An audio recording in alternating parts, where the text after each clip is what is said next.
Good evening, everyone. My name is Kevin Bramfast, and I am honored to be the Master of Ceremony this evening. It's great to be in the presence of so many outstanding Marysville Monarchs. Every year I look forward to this evening because it gives us a chance to celebrate the great accomplishments achieved by former athletes and coaches. However, more importantly, tonight is the one night where all great Monarchs come together to reminisce about days gone by and renew our love for the place where it all began. To all the Monarch alumni in attendance this evening, you know that you have the responsibility to continue the standard of excellence for future Monarchs. At this time, I'd like to bring Emma Gilbert up to sing our national anthem, so if everyone would please stand.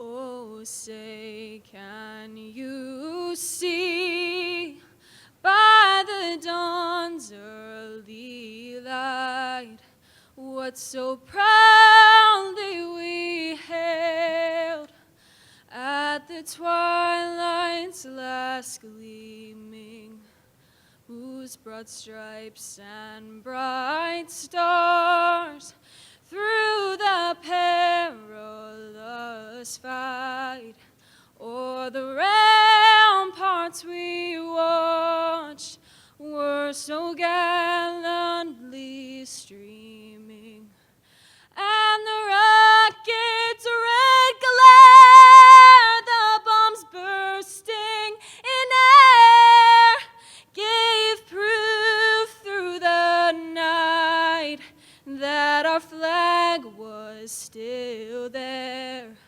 Oh, say, does that star-spangled banner yet wave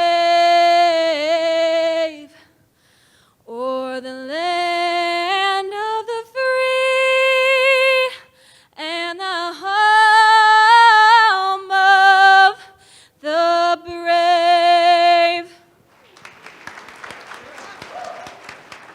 If everyone would remain standing, and Emma will lead us in the singing of the alma mater, and the alma mater can be found on your table, and let's all sing along.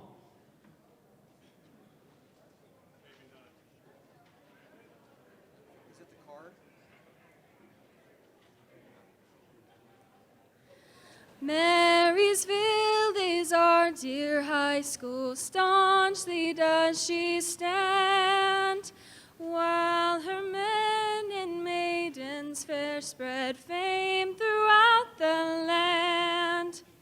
Here we learn to work together, learn to do our part, learned and by this learning molded friendship in our hearts. For we hold the torch of friendship firmly and on high, pass it on from year to year, illuminate the sky. From the seniors to the juniors, as in days of yore, we will keep the spirit burning on forevermore. Let's get it up for Emma Gilbert. What an amazing job. Thank you so much.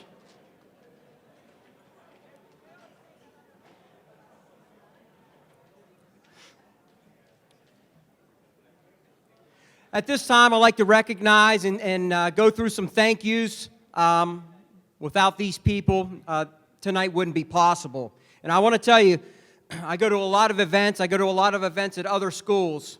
No one puts on a Hall of Fame like we do here at Marysville High School, so we should be proud of that. At this time, I'd like to recognize all the Hall of Famers that are here in attendance tonight. Please stand up if you're a Hall of Famer in attendance tonight. Let's give them a round of applause.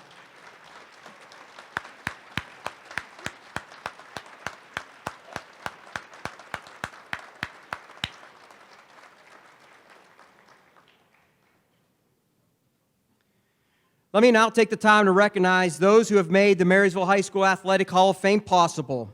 As many of you know, the Hall of Fame is funded entirely through the generosity of our sponsors and private donations. We would like to thank the following companies and individuals for their support. Memorial Hospital. They continually support our community in so many ways, and we are fortunate that they support our Hall of Fame as well. Merchants Bank, Frankie's Unlimited, Celebrities Hats and T-shirts, our great caterers from Marysville High School. Let's give them a round of applause.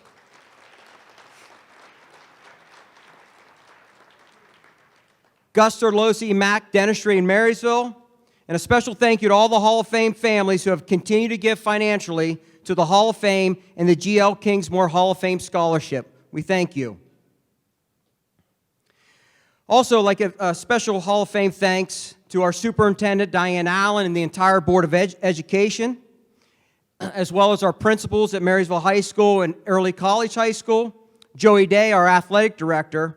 And I also want to give a shout out to our custodial staff and our IT department for helping put on this evening. Let's give them a round of applause.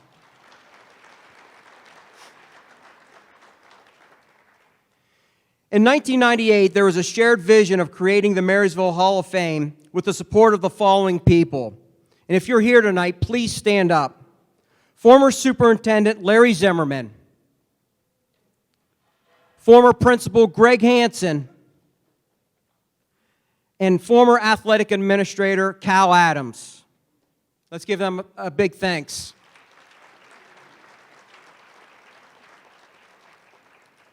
The next group I would like to recognize is our Marysville High School Athletic Hall of Fame Committee. They are the heart and soul of our efforts to use the accomplishments of our student athletes and coaches of the past to inspire the students of today. They do a great job and take very seriously the responsibility of selecting the very best to join the Hall of Fame. For the reception tonight, Ann Devine, Brad Gilbert, Larry Cooper. Our historians, when you look at all of this stuff around here in our kiosk, we couldn't have done any of that without Tim and Mike Davidson. So let's give a big round of applause to those guys.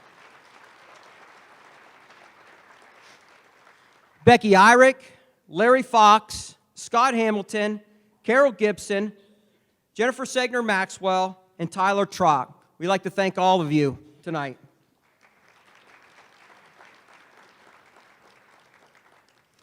And without further ado, I want to introduce the chairman of the Marysville Athletic Hall of Fame, the man, the myth, the legend, Steve Devine. Thank you. Mostly myth, that's for sure. Hey, we had a little test with the alma mater printed card, and I could see all of you kept looking for it, but your lips weren't moving. At least you could have faked it a little bit, to be honest with you. There's two people I want to honor as I start our program tonight. One is Tony Euchel, who we lost this past year. He was an outstanding wrestler and athlete and an outstanding character in a good way.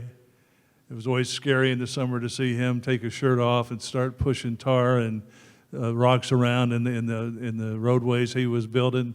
But he was proud of it, whether it was 0 degrees or 55 degrees. He was always a genuine human being who will genuinely be missed. Also, a guy that worked for us for many years and loved this part of his job, working with the Hall of Fame, Roy Heflin, passed away this year. And he would always tease me about the great contributions he was making to the Hall of Fame and donations. I don't remember ever seeing any of that, but at least it sounded good. Sounded good. So just take a moment here to think about those two guys, if you don't mind.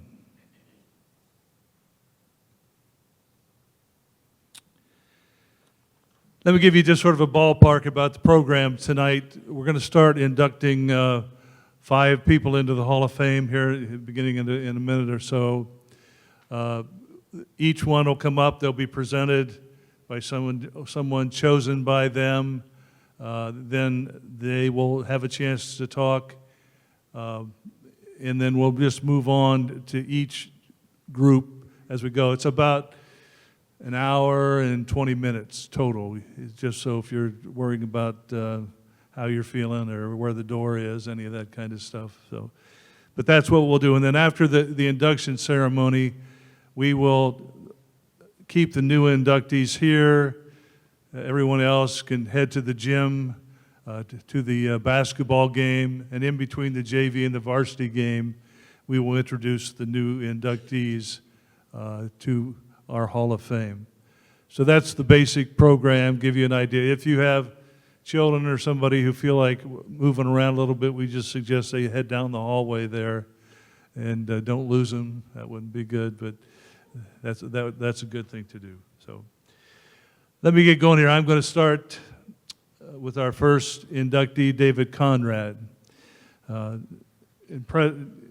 Trying to present him, difficult task, but Jay Grote, his longtime friend, has taken on the task of doing that. And let me tell you a little bit about Jay. Jay Grote is a 1976 graduate of Marysville High School.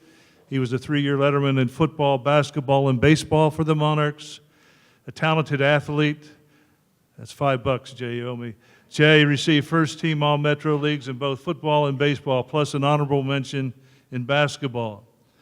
After his graduation from MHS, he attended Mount Union College and excelled as a baseball player there, earning a letter in each of his 4 years on the Purple Raiders diamond. Jay is still waiting for a call from Major League Baseball, but in between, he attended theological seminary. He's a pastor for several churches in Illinois and Ohio, and has had an inspiring career. He's been married to his wonderful wife, Vicki, for 42 years. That's another $5, Jay. And they have a son named Jackson. Ladies and gentlemen, please welcome a true Monarch who this evening will present our first inductee of the evening, his teammate and lifelong friend, David Conrad.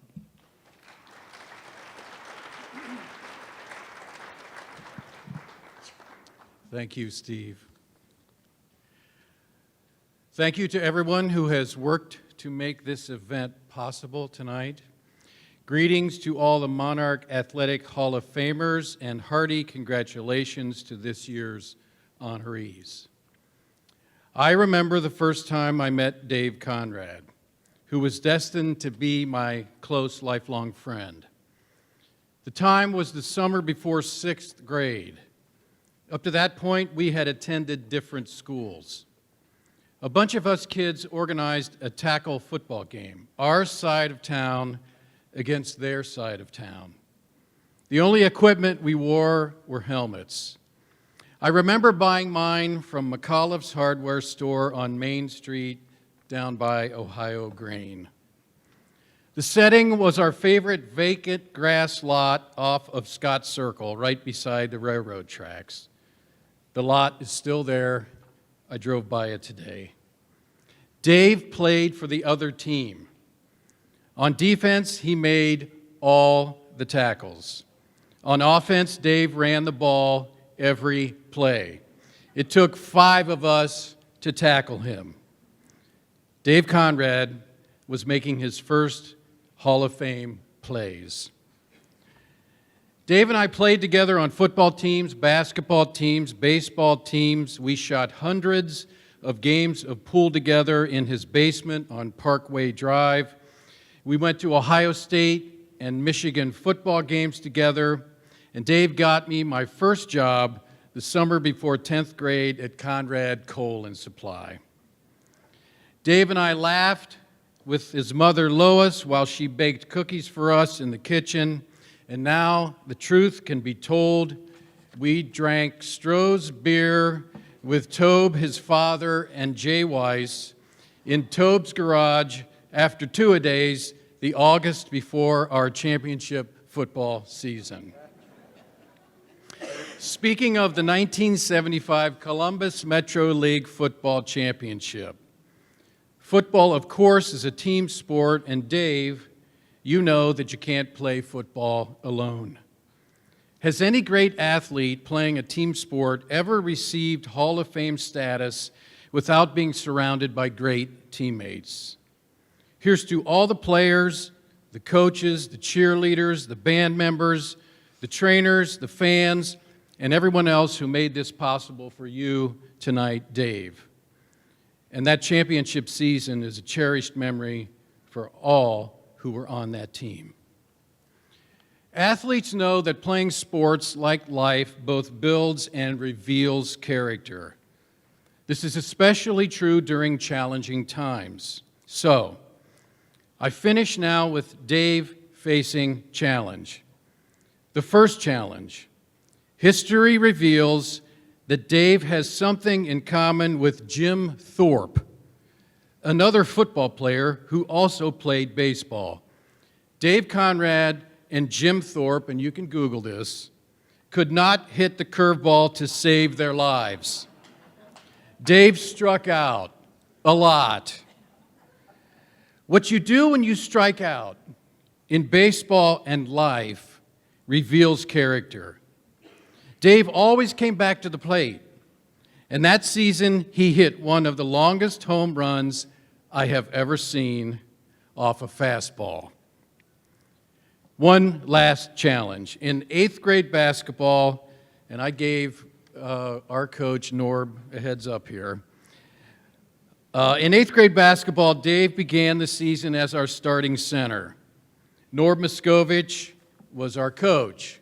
Norb is here tonight. We were 4 to 5 games into the season, and Dave kept making some mistake on a certain play over and over and over again. Finally, in a pivotal game, Norb called a timeout. We walked to the bench, and Dave, Dean Williams and I both remember this vividly. Coach looked at Dave and said, "Conrad, sit down, and you are going to be sitting for a long time." This moment is life in miniature. Life builds and reveals character. Don't get bitter, get better. Dave, if you are anything at all, you are resilient. You have proven this in sports, and you have proven it in life. Look at what has happened. You sat down that game, you deserved it, and then you got up. Life is about getting back up. You got up. You took a new first step, and those steps took you where you walked to. Friends, I present to you my friend, David Conrad, today walking, getting up, and walking into the Marysville High School Athletic Hall of Fame. Congratulations, Dave.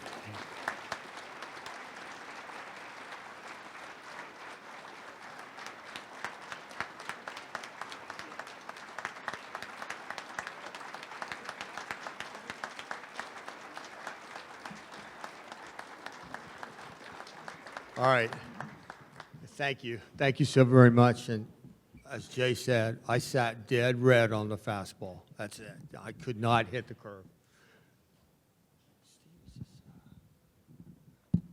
All right. All right, let's get started here. Thank you for the Hall of Fame, the introduction committee, and everybody here. You have a Yale degree, right? Yeah. You have to talk into the microphone. Aren't I talking into the mic? I'm just not used to that, okay? It seems a little echo in here. All right, anyway. I'm pleased to be here. And every speech I make, I usually put a roadmap out there. So let's put a little roadmap here. We're going to talk about the other side of eternity first because there are a lot of people to thank there. After that, we're going to take a trip down Amnesia Lane. And we're going to go to 1975. And after that, we're going to talk about my journey in terms of my family and some of the other people that have been inducted here. And finally, stick them out. Good. Finally, this is better for me now. Finally, we're gonna tie it all up in a bow. Okay. So without undue delay, let's talk on the other side of eternity. First of all, I have to thank my father. My father gave me the love and respect for this game that I have today, also explained the game to me in absolute excruciating detail. But he used to say, I would gently urge you into football. So we went to Marysville games on Friday, Ohio State games on Saturday, Cleveland Brown and Cincinnati Bengal games on Sunday. That was gentle encouragement by his standards. So first of all, to my late father, thank you. Next, my mother, school teacher in this system for 30 years. My mother loved to go to the games on Friday night, and she went there because she got to see her kids. Her kids were majorettes, they were band members, they were football members, they were other teachers, they were just in the crowd. But my mother got a big kick out of that. But she had a secret Friday night challenge every week, and that was to get my uniform whiter than anybody else's. So my mother would actually ask me after a game, she said, must you always be the dirtiest one on the field? Must you roll around in the mud? She said, especially the grass stains. Mud's okay, but grass stains really hard to get out. So her preference was to have me absolutely clean after the games. And of course, of the 100 things you think about during the games, that's not on the top 100 list. So, thank you to my late mother. She will appear later in my speech. Last of all, let's talk about Dave Demchak. Dave Demchak was the coach while I was here at Marysville. He's a hard man, a tough man, very tough man. So I wanted to tell one story about Dave. I used to come back when I was in college and condition with the team. And Dave once asked me, he goes, compared to college conditioning, how are my practices? Are they tough enough? How do I measure up? And I said, Dave, are you familiar with the book of Revelation? He goes, like in the Bible? I said, yes, in the Bible. Book of Revelation, the 4 horsemen of the apocalypse. And he goes, yeah, I'm familiar with that. And I said, death, plague, pestilence, famine, and Dave Demchak during double sessions. That's what it is. Okay. So, Coach Demchak, let's after Coach Demchak, let's talk about the 1975 team. We're going to take a little trip down amnesia lane because it's almost 50 years. I can't believe we're that old, but there's some of our guys are sitting over there from the 1975 team. But I'm going to paint a little picture here. 1957 was the last time there was a championship in Marysville, so it had been 18 years. During those 18 years, there were 2 winning seasons, more winless seasons than winning seasons. Our team had 18 seniors who were very tired of losing. We had a record, sophomores, no wins. Juniors, 3 wins, 5 losses, 2 ties. So we had a total of 5 wins in our varsity careers. Just to show you how much people disrespected Marysville football, our schedule that year, we played 4 homecomings, 1 of our own and 3 on the road. So, a little story, I'm not sure this is politically correct, but we felt disrespected. So we had to have a little, like a team password, something that would give these away homecomings some meaning. So the team decided the thought would be the Queen cries this Friday. So every day that we got closer, the Queen cries, this Friday, the Queen cries. Finally, when Friday came, the Queen cries tonight. So that was the rallying cry. So we earned a lot of respect that year. We thumped 3 teams on the road during their homecomings, and hopefully the Queen and her court cried that night. I know not politically correct, but that was the thought in '75. Okay. All right. The other thing is, that was our first championship in 18 years. And every season has a seminal moment, a moment when it can go one way or the other, but for us, it went the right way. We were playing Franklin Heights. We were 1-1-1. This was the beginning of a 6-game winning streak.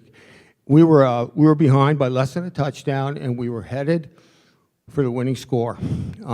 We used messenger cars to run our plays in back then. No radios in the helmets or anything like that. So Aaron Story, who's sitting over there. Aaron, stand up. Stand and wave to the crowd. Oh, Aaron over here? Okay, Aaron. Okay. So Aaron gets the play. Aaron runs in. And I can tell you that I played a lot of football games, won a lot of championships, been in a lot of huddles. And this huddle was electric. Aaron's screaming from the sideline, coming in the whole way. Everybody, we can win. We can do this. We can score. This is our game. We're going to turn this 18 years around. We're going to wake up the echoes. So we're in the huddle, and everybody's positive. It's electric. And all of a sudden, Larry Nickel, our quarterback, the only junior starter on the offense, Larry Nickel says, "Stop!" And there's silence.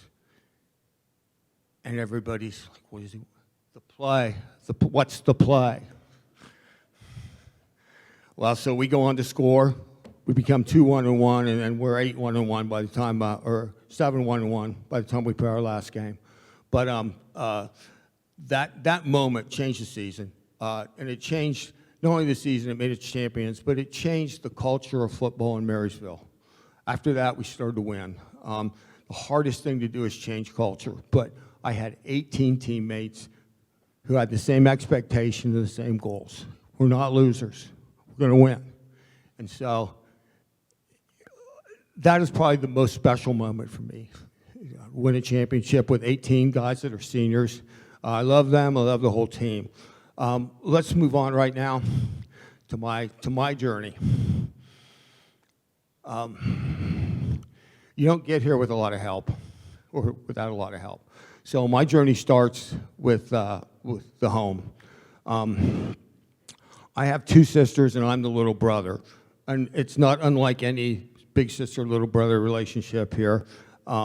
My sisters would introduce me as, "That's my little brother, the spaz," or "That's my little brother, the retard." Or as I got older, there was usually some kind of embellishment, like, "That's my little brother. We found him, he was raised by rabid wolves, and we adopted him." So,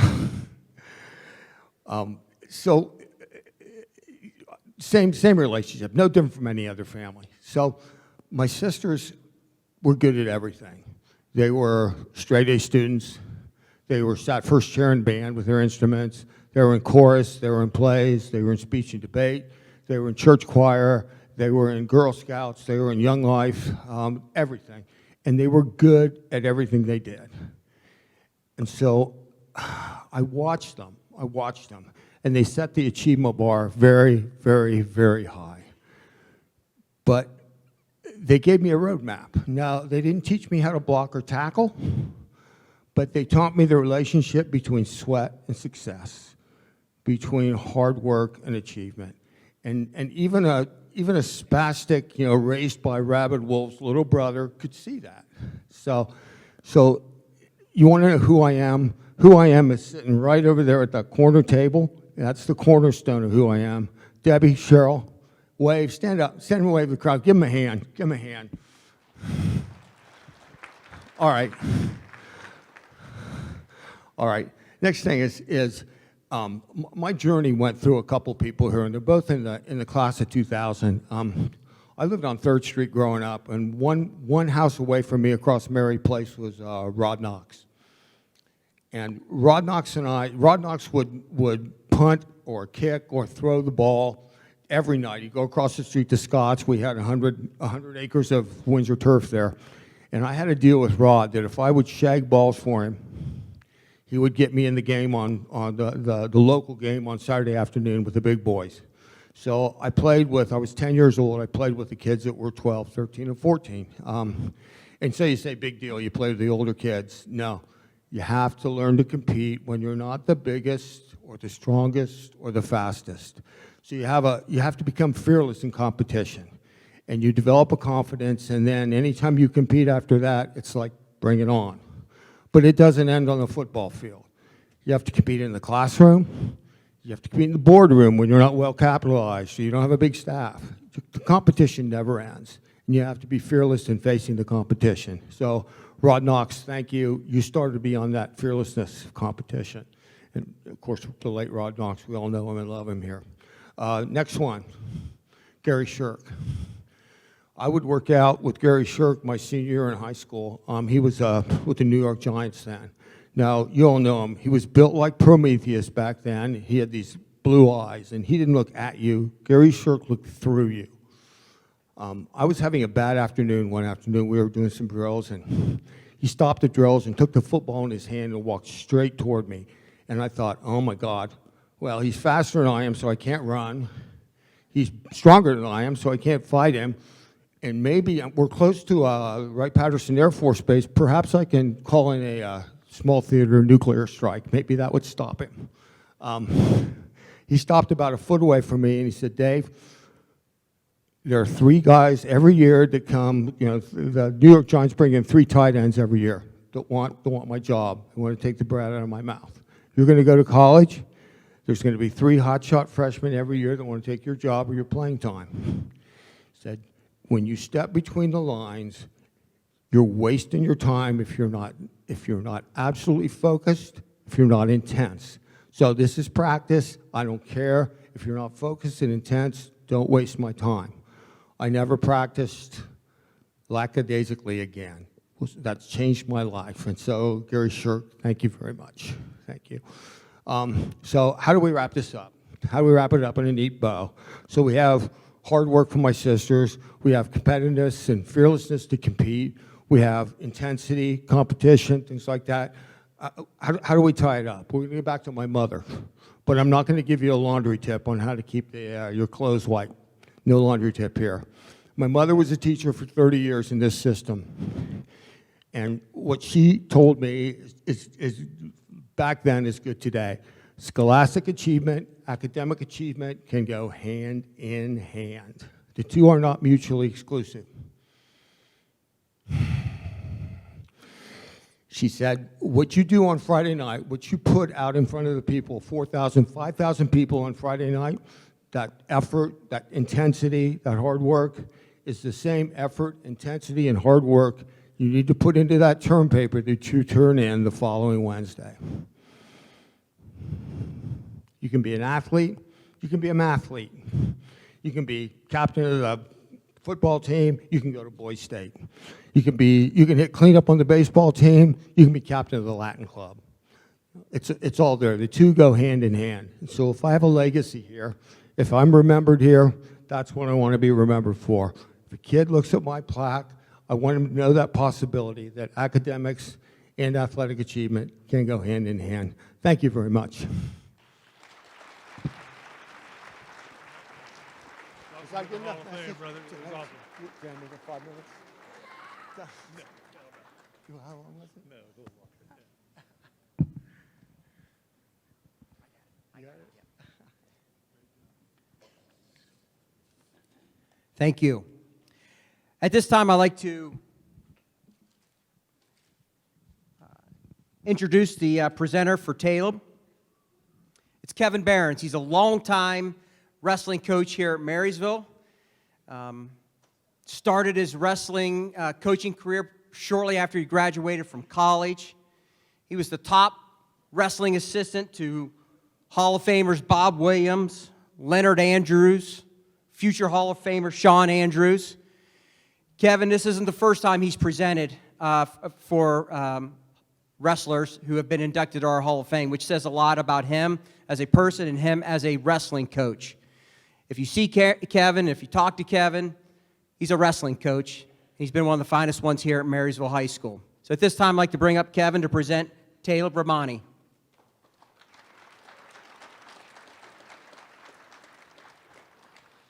Kevin, thank you for that introduction. I appreciate that. And I do want to say that the Hall of Fame Committee has done such a great job for such a long time. I know Tim Miller is going to be here later covering the event. He's done that since its inception, since 1998.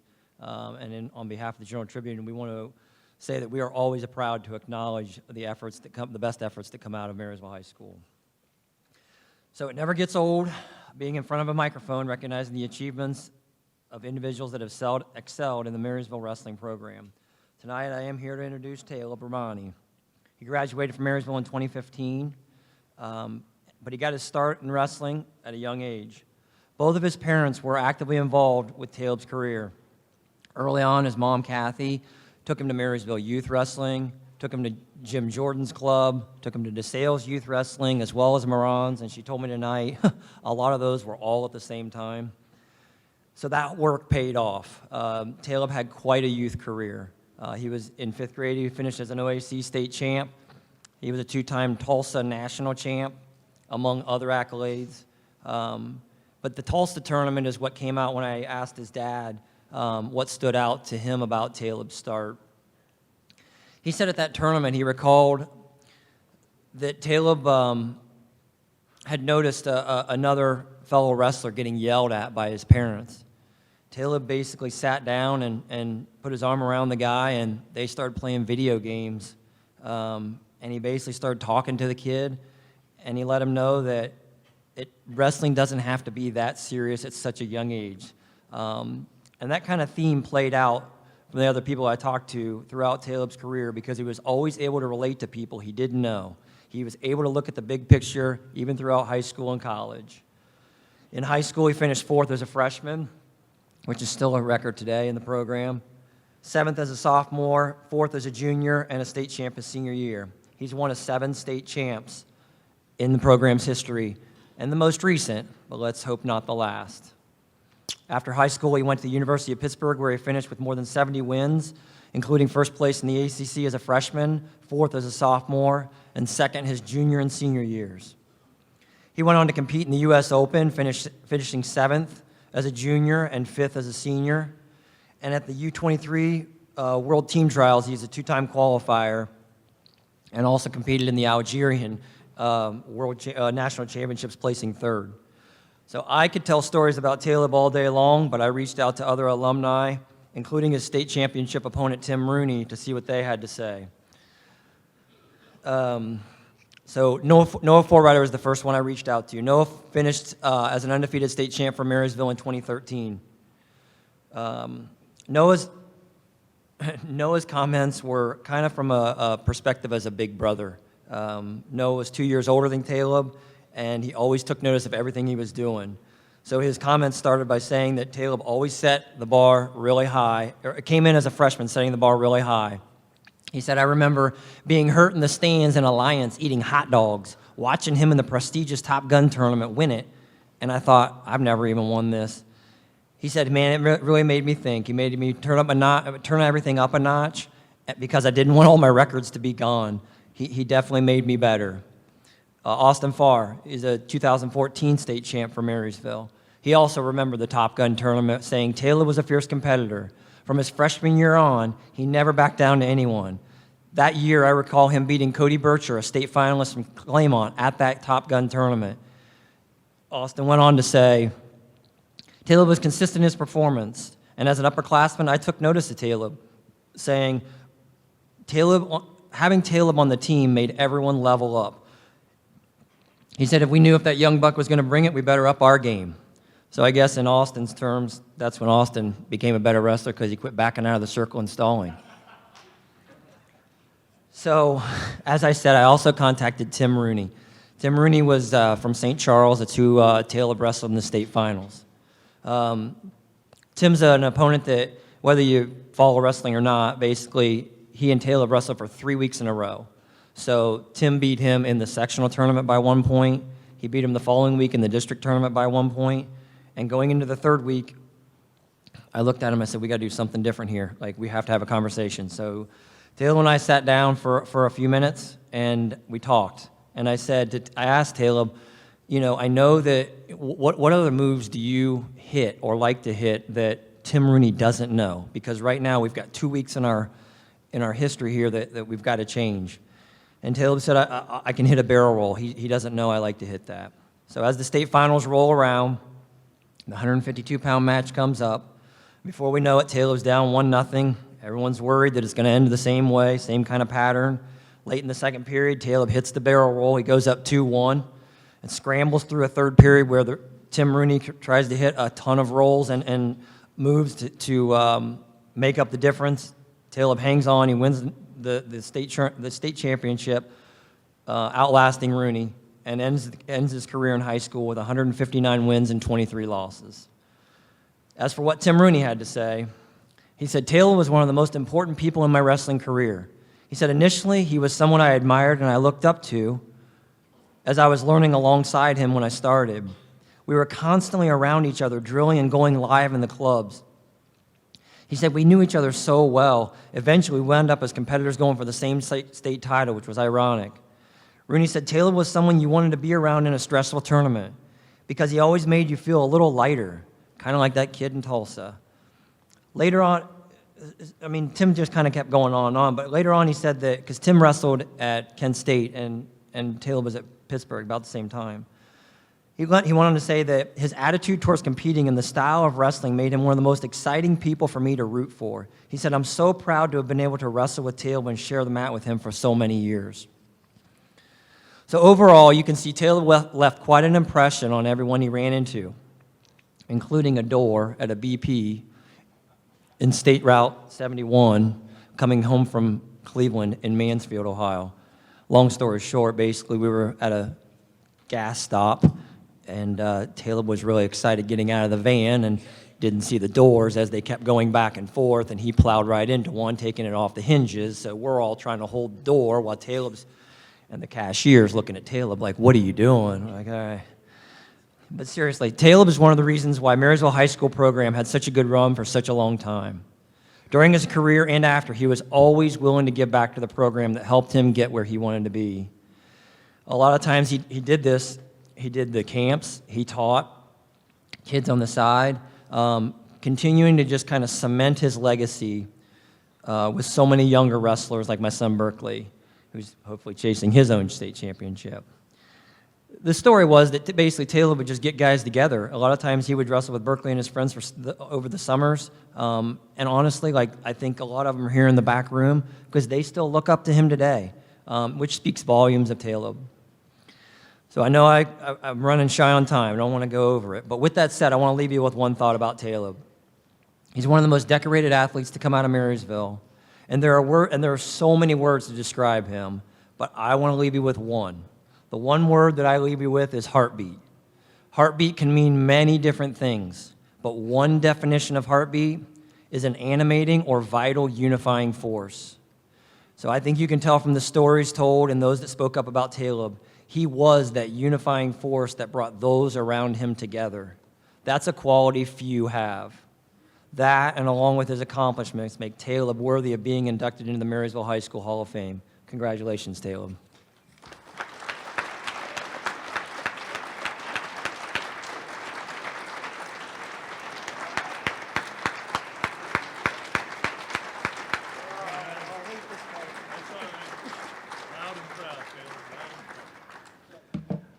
Well, I'm glad he took a lot longer than, so I don't have to.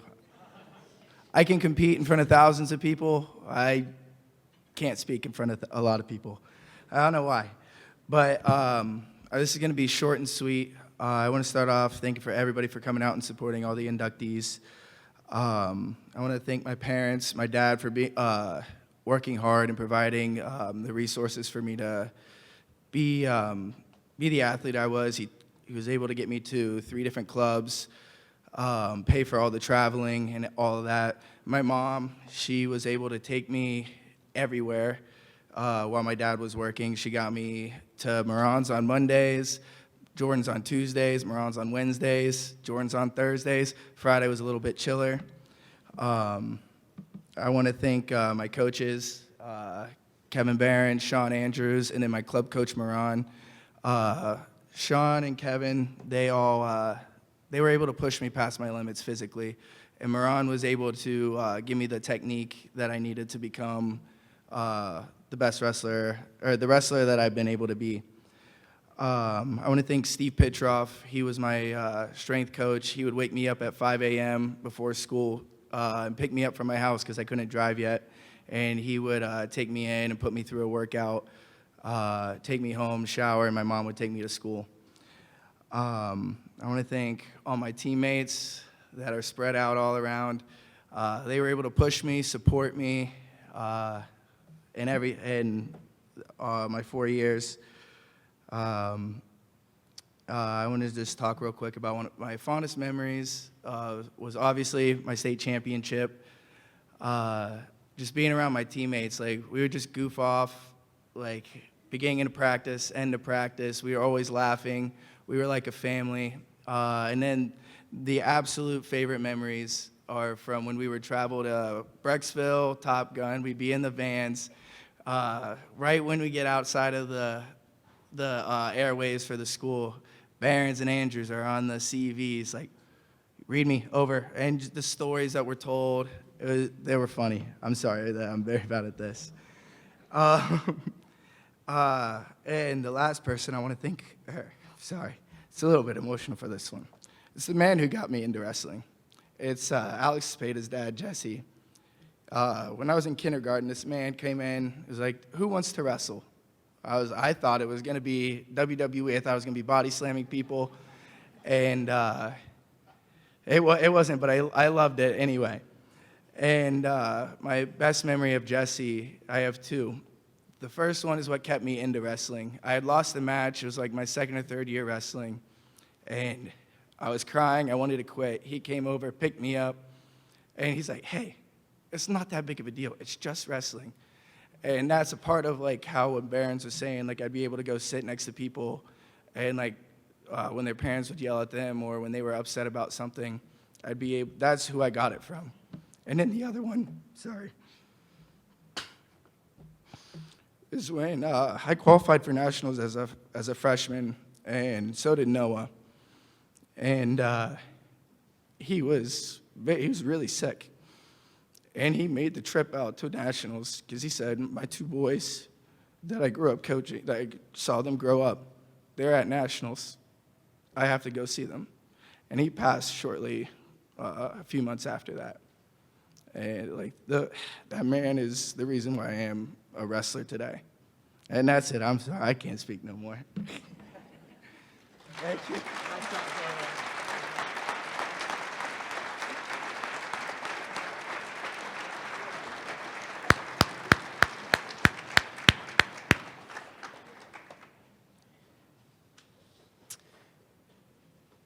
Next, I'd like to introduce the presenter for Randy Ianni. But before I do that, I coached baseball with Randy, with Ed Starling. I actually met Randy in college. I was at the Citrus Bowl working for Ohio State, and we were on a plane together, and he had Marysville stuff on. Like, if you see Randy, it was Marysville, Ohio State. And I said, do you know Coach Weiskircher? And he goes, oh, yeah, because I help coach. And that was the first time I met Randy. And one of the quality individuals here at Marysville, and always appreciated the years that we coached baseball together and our spring trips we would go. The presenter for Randy is Chris Hain and his sisters. Chris is a longtime teacher here at Marysville High School. He was a science teacher. He was a guidance counselor. He was a basketball coach. He was a football coach. But if anyone knows Chris, he was a baseball guy to the core. And he and Randy were very good friends and coached many, many years together. And Chris would be one that always would help take care of Randy. He would look out for Randy. He would always, when we would go on our spring trips, we just had a blast together, and that was all Chris. And I know that Chris being brought up here to speak for Randy is an honor to him. So at this time, I'd like to call up Chris. Chris Hain. Let's give him a round of applause.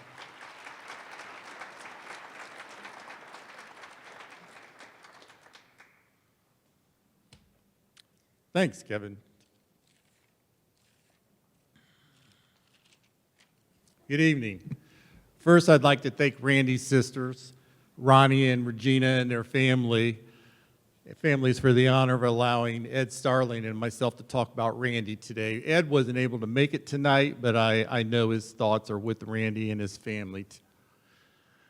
I'd like to congratulate the other 4 former Marysville student athletes being inducted today. Thank you for the Hall of Fame Committee for all their hard work and for electing the honorary inductee award to Randy, and hello to all the Hall of Fame members that are here tonight. I was hired and started teaching here at the middle school in January of '82. One of the first people I met when I interviewed for the job was Ed Starling. He had just taken over as a baseball coach. He asked me if I'd like to be interested in coaching the JV team that spring, and I said, absolutely. And this is when I first met Randy. He was statting for Ed for the football team, and he followed Ed onto into the baseball program. I immediately found out how passionate Randy was working with the athletic programs, especially in football, basketball, and baseball. I reached out to several of these coaches that he worked with for their comments. In football, Randy was a stat for 25 to 30 years, mainly for Rich Weiskircher and Ed. Rich was very complimentary about Randy's hard work and commitment to the football program. Randy did the stats for Rich for 20 years, and Rich wanted to share a memory he had. He said it was a playoff game back in 2000, and Randy was on the sidelines with the other team and coaches, and the opposing team's running back ran out of bounds and collided with Randy. And in Rich's words, he said the running back slobber knocked Randy. Now, Kevin's laughing. I think that's a Martin Ferryism, the word that he used there. But slobber knocked Randy, and they both went flying. Randy went down, did a couple flips. He got up, brushed himself, and he's ready to go. Rich was so impressed with what Randy did, he said, I gave Randy a sticker for that hit he took. In basketball, Randy was a scorekeeper for Jim Kaufman and Kenny Chafin. I wanted to share with you some words that Jim shared.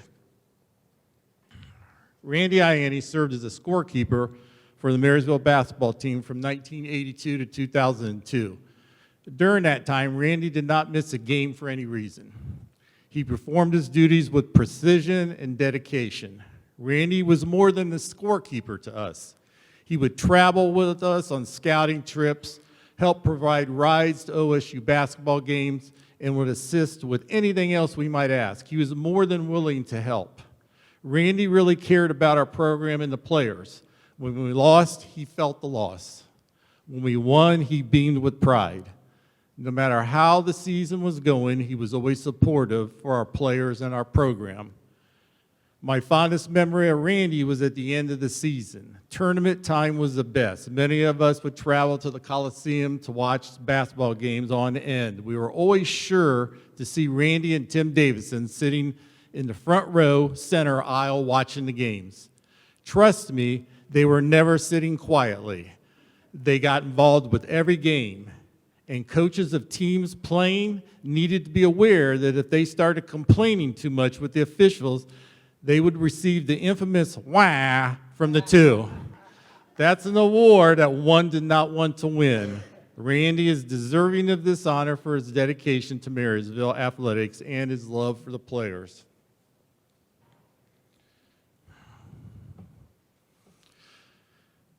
Because of the friendships that were made during Randy's 30-plus years that he spent with our baseball room and coaching with our coaching staff, Randy, Kevin, Ed, and I became very good friends.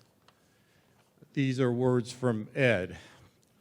During my 27 years as head baseball coach, Randy served in several positions. First as a stat keeper, his accurate records of each batter's results at the plate were very important in keeping player and team statistics for the season. This helped us track who was hitting well, who was hitting with runners in scoring position, who was good at pinch hitting, who was efficient at stealing bases, and many other stats which helped me and the coaches to make out the most efficient batting order and manage the game in general. These individual player stats also were invaluable in getting our players the individual postseason recognition they deserved. Randy then transitioned from overseeing students' performance to game scoring, keeping duties, while serving as a volunteer coach and then as a paid first base coach. There was no one more loyal and devoted to helping MHS athletics than was Randy.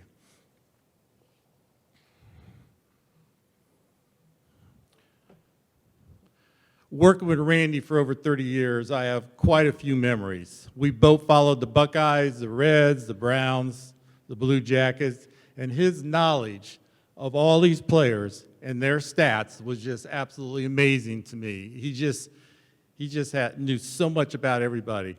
He was dedicated person in the sports. I still go to a lot of Ohio State basketball games, and for many years I'd look up in the 300 section, and he was always sitting in the 300 section in that first row.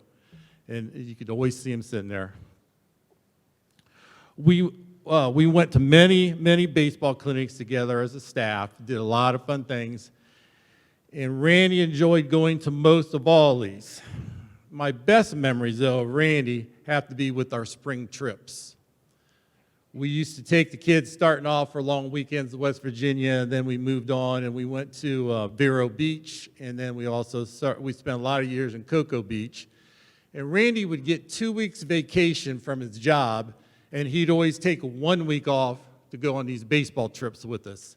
And I'd go, Randy, are you sure you want to spend a week? We're not going for a trip. We're babysitting high school boys. It's not a fun thing to do, but he always wanted to do that. He went to all these trips. He did whatever we asked. He always drove the vans that took the equipment. He would chaperone. He would do anything that was asked, and he just loved those trips. And we had a lot of great memories of that, driving the vans, he helped with practices, sitting the kids. We used to take the kids to the beach once or twice a week, and he loved going to that. I could see him again sitting up on that pier. He basically just sat in the pier and chair and just watched. And we're like, don't you want to do anything else but sit here in the chair in the pier? And he goes, this is all I want to do. He says, plus I'm helping you guys chaperone the boys. And trust me, he wasn't watching the high school baseball team sitting up there on the pier, but he loved doing that. We also, as coaches, would always have one night we'd take off. We'd get parents to babysit the kids back at the hotel, and we would go to our restaurant on the pier, a seafood restaurant. And Randy was mainly a meat and potato man. Kevin and I, we'd order lobster, and they'd bring the lobster out. And it wasn't just the tail. It was the whole lobster. The gut opened up, this green gushed out, and he was so disgusted what they brought out on the plates. And I know a couple times we tried to take him up and bring him close to him, and he's pretty laid back, but I think he would have slobber knocked us off of our chairs if we would have touched him with that lobster. He's just a really, really great guy, and it was a lot of fun. I know Randy would say he doesn't deserve this honor today. It wasn't a big deal to him, but I know he's with us today, chuckling with that laugh, and he had quite a chuckle with that laugh while I was speaking up here, and feeling very proud and very appreciative of this honor. At this time, I'd like to invite Randy's sisters, Regina and Ronnie, to the podium to say a few words and receive Randy's Hall of Fame plaque and awards.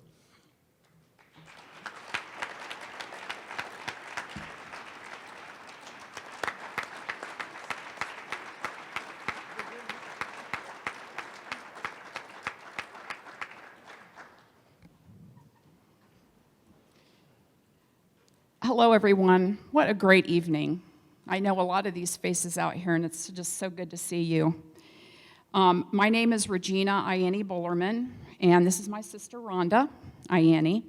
On behalf of Rhonda and our family, we are overwhelmed with emotion that Randy is being remembered in this way, and that his memory will live on in the Hall of Fame where this beautiful plaque will remain. I'm trying to keep my emotions intact. I remember Tom Hanks saying in The League of Their Own, there's no crying in baseball. And I know that's what Randy would tell me tonight, there's no crying. Randy wasn't big on attention, but I know if he were here, he would feel honored and humbled. Our family was somewhat surprised by the details of his involvement in the Marysville athletic program, and we didn't realize the extent until after his passing. At the time, we met with Coach Ed Starling, Coach Chris Hain, and Tim Davison, who shared and enlightened us with his background and, of course, sprinkled in a few of what we called Randy-isms. Definition, actions, or words uniquely created by Randy. And if you knew Randy, you know what that means. Randy was a sideline guy. He did his job, and he loved what he did. He was a man of few words, unless the games got heated, and then you probably would hear him vocalize from the sidelines, scorekeeper's table, or the dugout. Or if the players weren't doing exactly what they were supposed to be doing. Right, Richie Roush? Randy wore many hats. He was never without a ball cap. Browns, Reds, NASCAR, Blue Jackets, his beloved Buckeyes. But the hat that was at the top of the pile was his Marysville Monarch hat. That was the hat he continued to wear faithfully. He loved his Marysville Monarchs. So with that being said, we want to thank the Hall of Fame committee for choosing Randy as an honorary member. We want to thank Coach Chris Hain for his willingness to introduce Randy into the Hall of Fame. We asked him without hesitation, he accepted. Thanks to Coach Ed Starling, who knows more about Randy than anyone, other than Tim Davison maybe, in regards to his Marysville Monarch athletic life, and to all the coaches that had faith in Randy's knowledge and ability to allow him the opportunity to assist in the various sports programs. It was truly his passion. To those who gave of their time and talents and dedication to provide us with such a memorable and lovely evening of celebration, Tim Davison and Mike Davison, also close friends of Randy, and Steve Devine and Ann Devine for their contributions to the Hall of Fame ceremony and Athletic Hall of Fame. And to our family and friends who joined us tonight, our immediate family, Bruce Bullerman, Johnny Snyder, and a shout out to our son Corey and his girlfriend Megan, who couldn't be here with us tonight. Our Aunt Bernie, who is also a Marysville alum, and cousins Andy Banks and Alan Banks, and to all of our friends in attendance, all who knew Randy in one way, shape, or form and loved him as he loved them. You are our support. We also want to congratulate all those who have been inducted into the Hall of Fame tonight. Thank you for your time, and now I will introduce my sister Rhonda to say a few words. Thank you.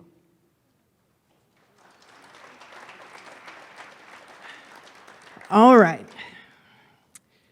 So, first of all, big Monarch congrats to all of the inductees tonight. It was really cool to hear the stories so far and those yet to come. So this is what I remember the most. Brat, if you look good, you feel good. If you feel good, you play good. And off we went to Monarch Sports to buy my very first pair of high-top basketball shoes. That was like 1981. I'm wearing them today. And I'm pretty sure the shoestrings are the only thing holding those suckers together. Having Randy at every single one of my games or meets and making sure that I was attending all the sports camps that were available meant more to me than I think I ever expressed to him. He gave me confidence and assurance and direction, and I'm pretty sure he did the same thing for all the other athletes that he helped shape here at MHS. He told us all about the van trips, the Florida trips, the pranks, and that's way too many to talk about here, but he definitely loved every minute of it. Even if you heard him grumbling, he would still be grinning. I want to express my heartfelt gratitude to the Athletic Hall of Fame committee for honoring our brother Randy. This recognition of his contributions means so much to our family, and I know it would mean the world to him, but you know, Randy, he would never let you know it. He was a humble man, and believe it or not, he was pretty shy. Our brother wasn't just a coach and mentor. He was a steady presence, sometimes not so steady, when he was chewing his gum fiercely. His passion for sports was like no other. He found his calling in helping others succeed. He thrived in his role as an advisor, statistician, and sideline coach, roles that allowed him to shape young athletes, not just physically, but mentally. While he may not have been the one running the bases or the plays or scoring the points, Randy was always in the background analyzing and guiding his guys. Our brother had a quiet but profound love for the school, its athletes, and the game itself. He wasn't just involved in sports. He was truly dedicated to the growth and success of each player that he mentored. The pride and fulfillment that he got out of every moment was apparent, especially taunting refs and opposing teams with, "Wah!" You know what I'm talking about. Randy had this incredible knack for reading the game and finding those little insights. Keeping stats meant everything to him. We're pretty sure he was a savant. He had stats written on napkins, roster books, book pages, mustard packets, like whatever, ketchup packets, and anything else you could imagine from any sport you could imagine. He thrived on the numbers. Randy never sought the spotlight, but his impact was felt. He cared about developing character and teaching young athletes the importance of integrity and resilience. Although he's not here to accept his honor in person, we know he would be incredibly humbled, but if he were, he would absolutely deflect the attention. On behalf of our family, I want to thank all of you for recognizing his contributions and giving him his last place in the Hall of Fame here at Marysville High School. It's a reminder that his dedication, his love for the game, and his impact on those around him will never be forgotten. Thank you for keeping his spirit alive through this recognition. We miss him dearly, but moments like this remind us of the lasting impact he made on so many lives. 51 forever. Thank you so very, very much. Thank you.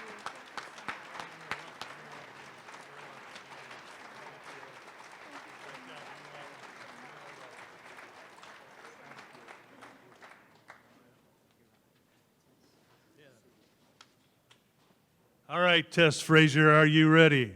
All right. I'll stall here for a minute and lie about your coach. No. Sue Wyman made a big impact in the Marysville schools in a small amount of time. A business person by trade, she also loved volunteering and substituting in our schools. Well respected with a great rapport with her students, it didn't take long for the administrators at Marysville Middle School to offer her a spot working in the main office and athletic department. It was at the middle school that Sue started her career in coaching. She built the middle school golf team from the ground floor up. Although she did not play golf until after high school, she soon fell in love with the game, plus also fell in love with this guy named Mike. That's you, right? I want to make sure. It's been a while. All right. Turns out they shared a passion for playing and learning the game. She said she is forever grateful for his support, plus not laughing very much when she first picked up the clubs. After a couple of years at the middle school, Sue moved up to the varsity level. It didn't take long for her to work her magic with the Lady Monarchs. From 2007 to 2013, her teams went to the state 6 times, won the district 2 years in a row, and was named Coach of the Year in 2011. Not bad for a girl from Norwich, New York. And is the nickname of Norwich High School really the Purple Tornado? What the heck is that? Maybe I don't want to know what that means. Mike and Sue are retired, enjoying their grandchildren and busy being happy ever after. Ladies and gents, to present inductee Tess Frazier, please join me in welcoming Sue Wyman to the Hall of Fame podium.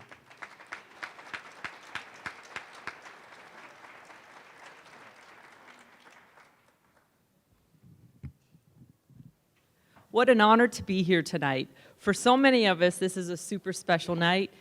More special to me now than I even thought it would be, because it's almost like a school reunion, work reunion, family reunion. I'm seeing so many people I haven't seen in many years. It's wonderful to see you all. It's a wonderful thing to be a part of this evening. So with tonight being very special, there's some special people that have helped Tess to become the person that she is, the athlete that she really turned out to be, is probably more than anyone even thought she would be, but the people that started it all for her when she was maybe, 8 years old, are her mother and her father, Don and Beth. Thank you for bringing Tess to golf. So I actually do feel very fortunate that I was able to coach her in the middle school. The middle school started because there was more girls starting to play golf, and golf was becoming more exciting in the girls' sports. So there was 7 girls, I believe, trying out for the boys' team, and girls always made the team automatic. So that meant 7 boys weren't going to make the team. So then that whole started with me working in the athletic department. It was evident we needed to have a team, so I agreed, and we started our first ever middle school girls golf team, and that was when actually my daughter was in 7th grade. Tess is 2 years behind my daughter And so 2 years later, I had Tess in the middle school. Then once I got to the high school coaching, things started to turn around really big for girls golf. There was more and more interest. I believe we would have 13 or 14 girls trying out for the sport, and we kept every single one of them so that they all could improve and work on helping the team to be what it has become over the years. The inspiration of the past golfers has probably been a big benefit as well. So without further ado, let me tell you a few things about Tess Frazier.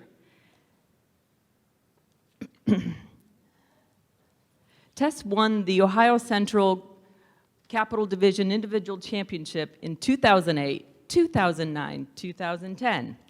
And in 2010, she won the Ohio Central Conference District Championship with a round of 69. That's pretty good. That was 5 full shots ahead of the second place person. So she was a standout at a very young age, just getting going. Again in 2011, she won the Ohio Central Conference District Championship. She advanced to the state tournament in both 2010 and 2011. We'll talk more about that in a second or two. Tess finished her high school golf career as the state runner-up champion with scores of 74 and 72, and was named to the first team All-Ohio. She again, in 2011, was the top medalist for the Central District OCC League with an average of 74.25. Does anyone want to golf against her? Not me. She beat me all the time. And she had a season average of 74.5. She also received our First Team OCC Award, First Team All-District Award, and the Coach MVP Award for her accomplishments in the 2011 season, as well as her 2011 and 12 season District Player of the Year Award. So there wasn't any award that Tess did not achieve. Tess was our top scorer on the team all 4 years of the high school. The Lady Monarchs team advanced to districts 4 years in a row, 2008, 2009, 2010, and 2011. And we went as a whole team. That was the exciting part, where the top 20% of the whole high school teams are very competitive, and we were still competing as probably one of the smaller schools in the district. Tess came on strong the second half of the 2011 season, and she was the top medalist 9 out of 11 times. The other 2 times, she finished finishing second the other 2 times. So she finished in the top always, always, always. Tess never stopped trying to always be the best she could always be. Her high school career and personal best 18-hole score is a 68 that she scored at her first OCC event in the year 2011. This happened at Oak Haven Golf Club. She shot her 9-hole best score, which was a 32 for high school, at a match at the Scioto Reserve Golf Club. I think her personal best in tournament play was a 31 on the first 9 holes of the Ohio Scarlet course. Tess has also had a hole-in-one, I think. It was somewhere in Florida, probably a par 4. So other honors that Tess accomplished in her golf career was she also played on other junior leagues, the AJGA, which is the American Junior Golf Association, where she finished in the top 10. She had top 10 finishes. She top 10 finishes. The Future Collegiate World Tour was top 5 finishes, and she had 5 top 10 finishes. So there she also received an award for the good of the game, and she was named second team All-American. A few things about Tess that other people don't know maybe is that she is quite a funny young lady, and that she is so dedicated to everything that she does. Her teammates admired her, looked up to her, and wanted to always just have her around to make things fun. She always has a smile on her face, and was just a joy to be a part of her life. I'm very honored that Tess was able to be chosen for this evening because she's definitely deserving of this award. There are other people in her life that have also mattered. She has a swing coach when she was golfing, Troy, thank you. And she also had some workout time at a fitness center with Michelle and Steve. And that's much appreciated because Tess was very, I guess, thin and not like big, but she could hit the ball like a big person.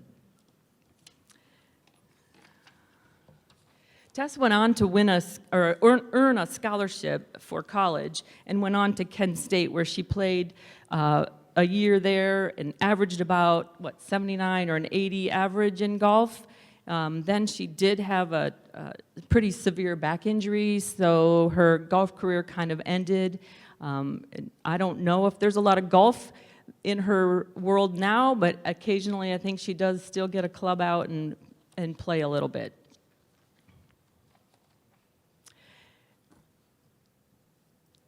Tess graduated also from Franklin University with a Bachelor of Science degree and went on in May of 2018 and went on to attend Capital University Law School, where she graduated with a Juris Doctorate degree in May of 2023.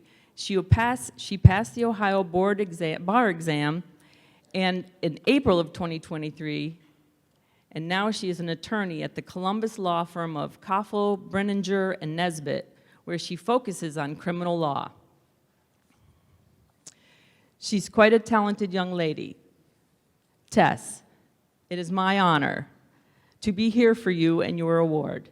You definitely deserve all the recognition for your outstanding work, dedication, and the accomplishments that you've made. You did this. You helped the whole team here at Marysville High School do what we have accomplished, and we are so happy and proud that you are being honored this evening. And now you're an attorney, and you're going to do more great things. I'm very blessed to have been a part of her life. I'm thrilled to introduce to you, ladies and gentlemen, the 2025 inductee into the Hall of Fame, Tess Frazier.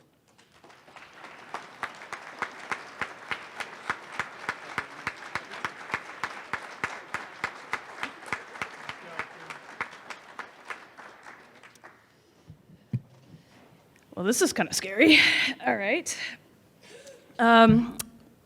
Wanted to thank Coach Wyman for coming down from Michigan. I really appreciate it and taking the time to come down and introduce me. And I'd like to congratulate all the other inductees. And I'd like to thank Marysville Athletics for considering me for this honor and for just being a part of this entire thing, really. It's just, it's hard to put in words, honestly. So I'm just very grateful that I've been considered. Thank you for the selection committee for doing that.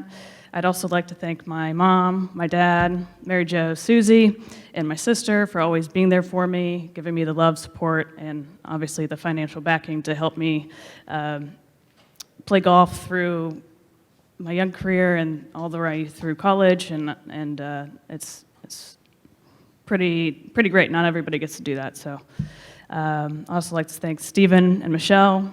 Appreciate it. And you know, I don't think I'd be here without Coach Wyman at all. And I really appreciate her support through all the years and her being able to be with her through middle school and through high school. And she really helped me shape who I am today. And so I appreciate that. And so without further ado, I'm done. Thank you. Appreciate it.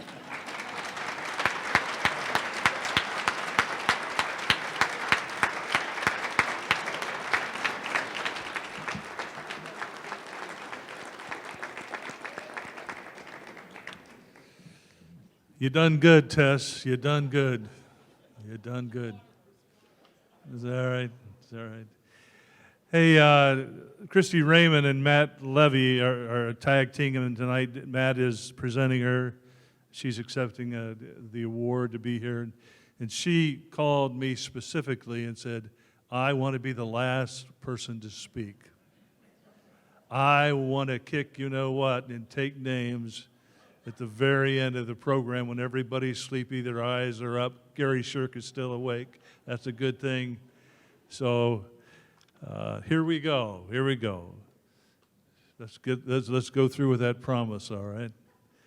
Our next presenter, Matt Levy, was a multi-sport athlete at Midland High School and in Midland, Michigan. He excelled in wrestling there, but grew to love the game of soccer. After high school, he attended the Ohio State University, majoring in biology. He also enjoyed playing intramural soccer at OSU. Along the way, he developed a real interest in coaching soccer. It was clear early on he had a knack for coaching. It was also clear early on his daughter loved the game of soccer too. From that time on, he spent most of his time coaching women's soccer. Matt got the chance to coach the MHS girls team from 1998 through 2004. Early on, the Lady Monarch struggled, recording a couple of losing seasons. Matt had a plan for success, though, and stuck to it. The Monarchs won back-to-back OCC titles. He and his team set a new standard for girls soccer at MHS. It's clear Matt Levy has a gift. In his 25-plus years of coaching, he has used his gift to positively influence more than 400 kids and counting. MHS has been very fortunate to have him be part of our soccer history.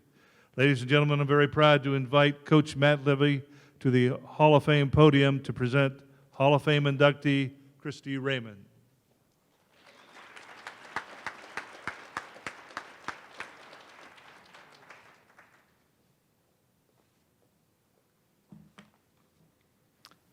Thank you. I'm going to start off by thanking my wife for letting me coach for the last 30 years.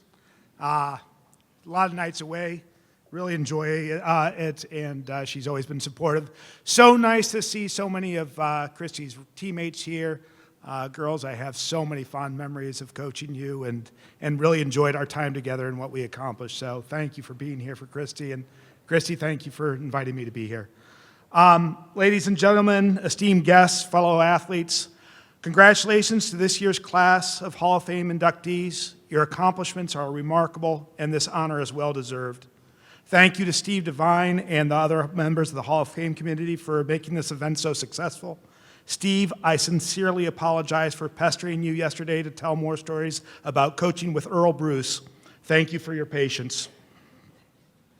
It's an absolute honor for me to introduce Christy Raymond into Marysville High School 2025 Hall of Fame class. As her soccer coach, I had the privilege of witnessing her journey from a complete novice to an extraordinary athlete.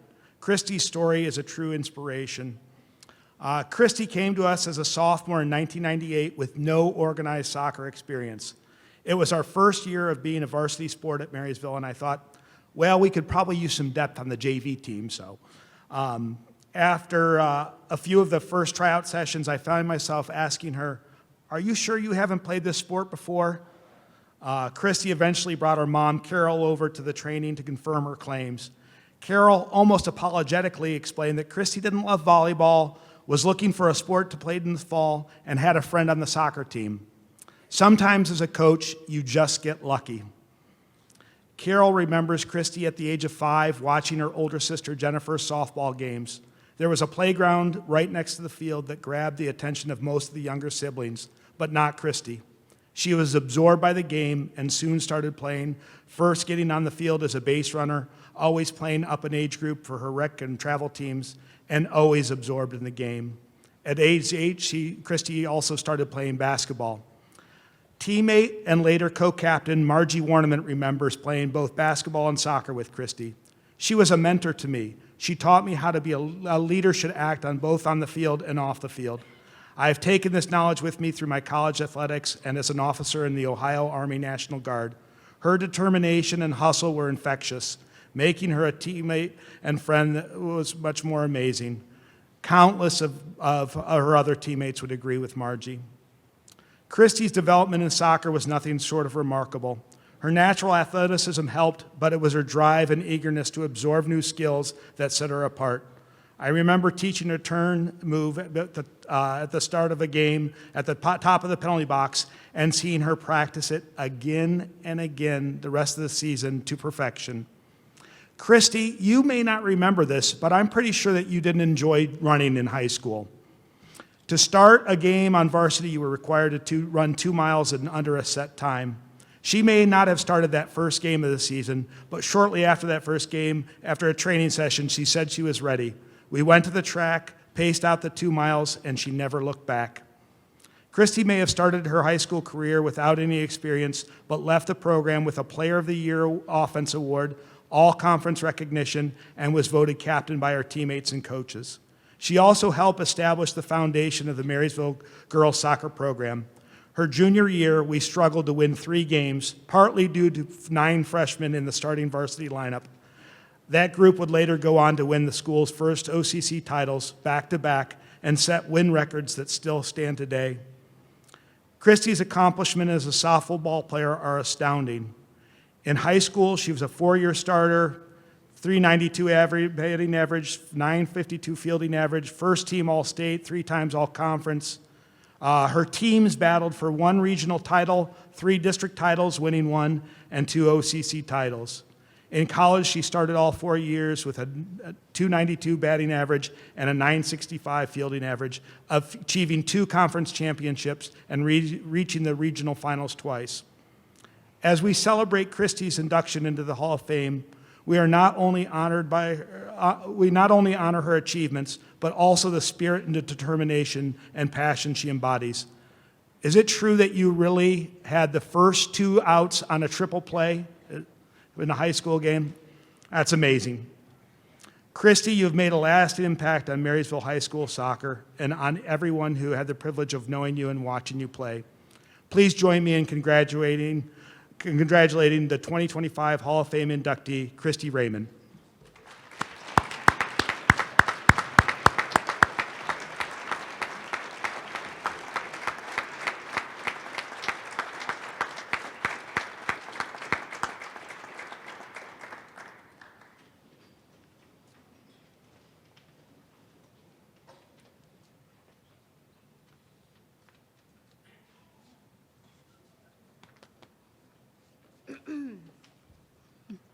Stay the best for last. You're kidding. Good evening, everyone. First and foremost, I want to thank the committee for selecting me for what I consider one of the greatest honors. I am overwhelmed and truly grateful to even been considered. I want to congratulate my fellow inductees.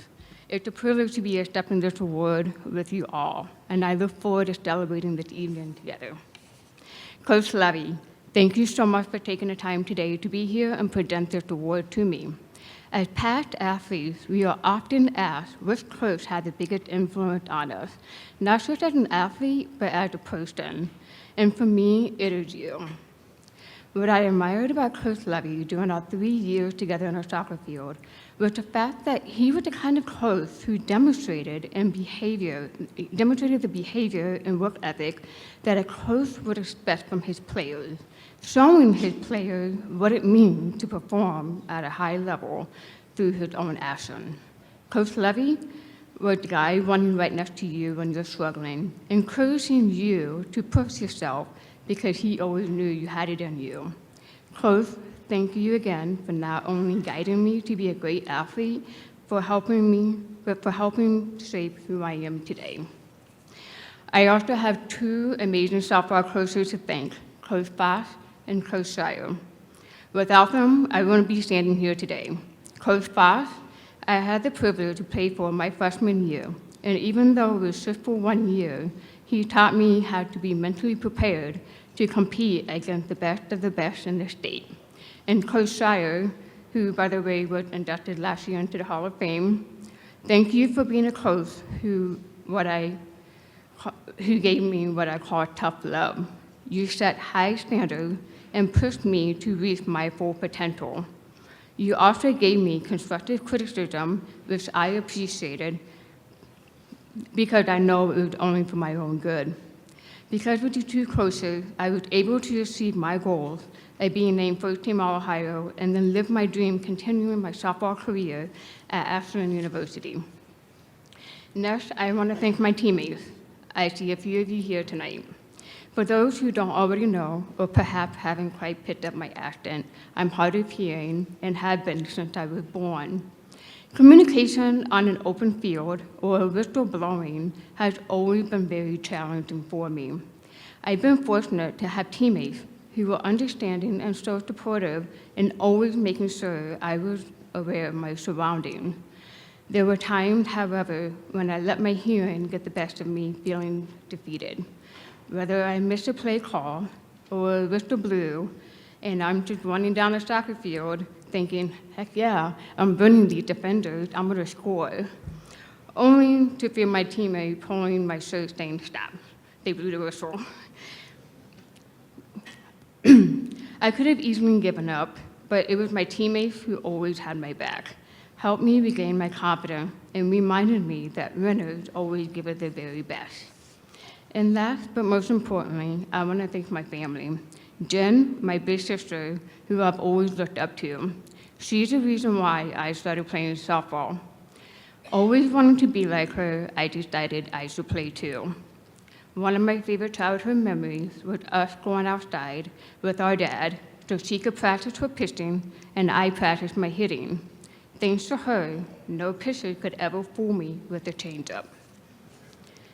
And to my parents, a huge thank you. This award isn't just for me, it's for you as well.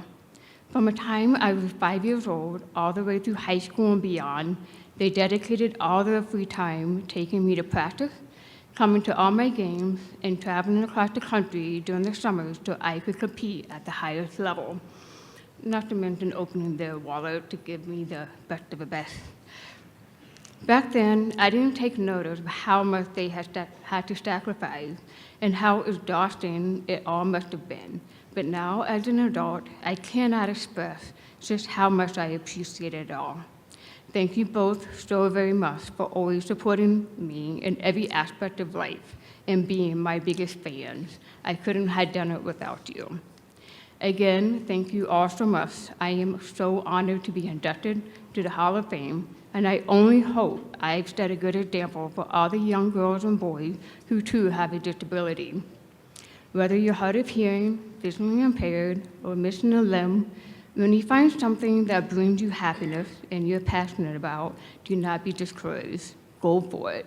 Your disability doesn't define you. How you overcome is what defines you and makes you special. Thank you. Go Monarch.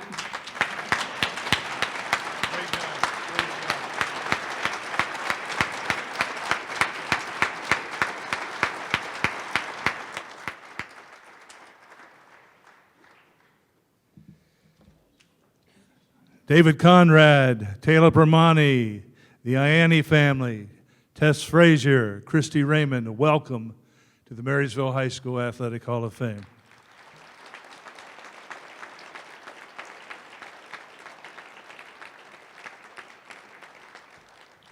You folks have been great. At this time, we're going to ask the inductees to stay here with us, and the rest of you can head to the gym if you're going to be there for that ceremony. There's no charge. I think they'll let you in. So head that way, and we will get the newest inductees organized here and head to the gym as well. Thank you so very much. Oh, wait, one last most important thing. There's extra food back there that you can take with you. Grab it and go.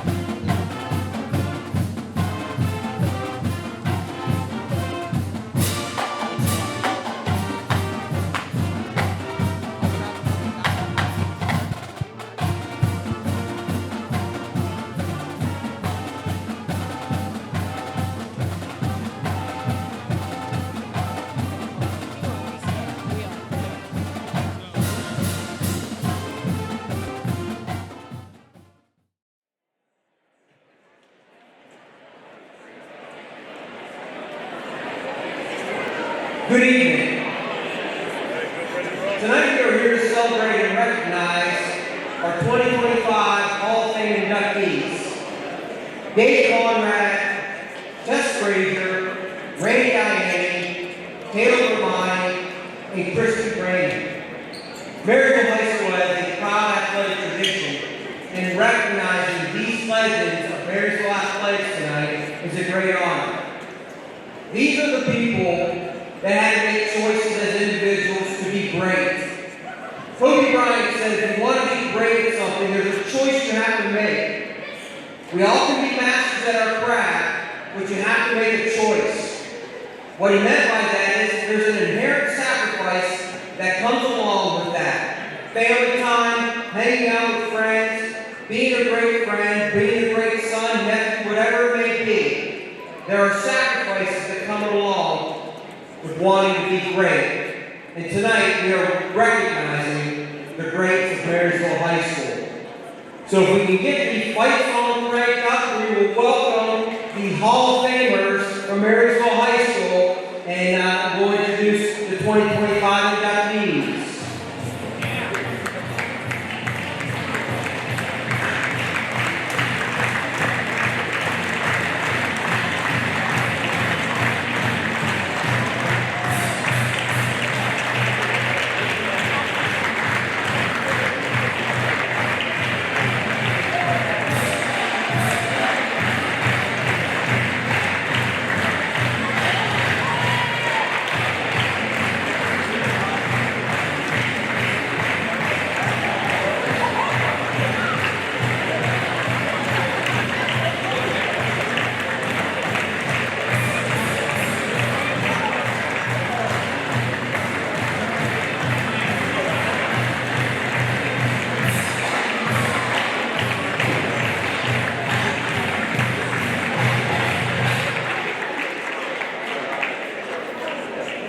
Let's give our Hall of Famers a big round of applause.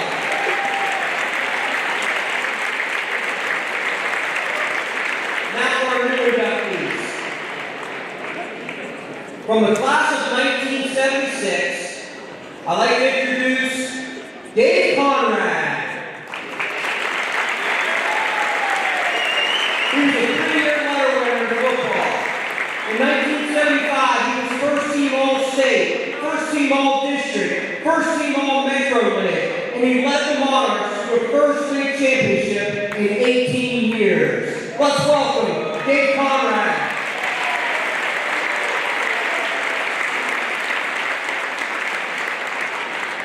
From the class of 2015, one of the greatest wrestlers here from Marysville High School, Taylor Romani.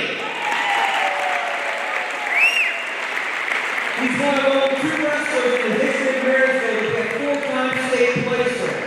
He's one of only 7 state champions in our wrestling program. He was 3 times OCC champion, 2-time sectional champion, and he's the only USA Wrestling Fargo All-American in boys wrestling program history. Let's welcome once again Taylor Romani.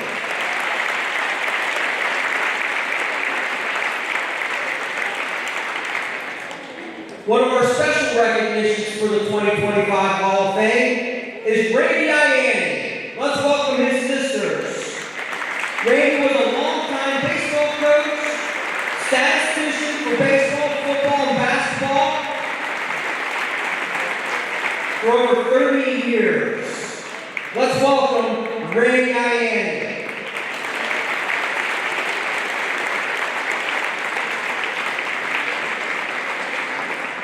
From the class of 2012, Tess Frazier. Tess in 2008 was the 2nd team All-District and 1st team All-OCC in golf.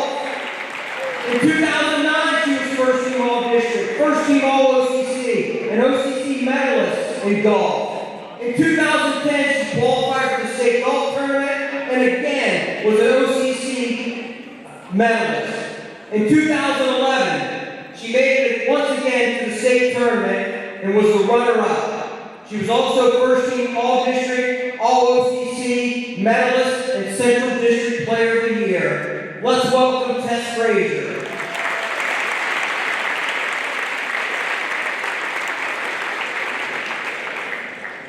And finally, from the class of 2001, let's all welcome Christy Raymond.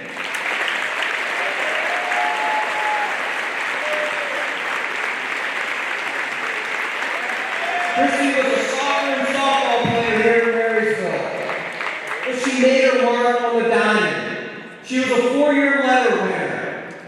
In 1998, she batted .275. In 1999, she was second team All-OCC and batted over .300. In 2000, she was honorable mention All-OCC. In 2001, her senior year, she was first team All-State, All-District, first team All-OCC, and batted over .369. Let's welcome softball legend, Christy Raymond.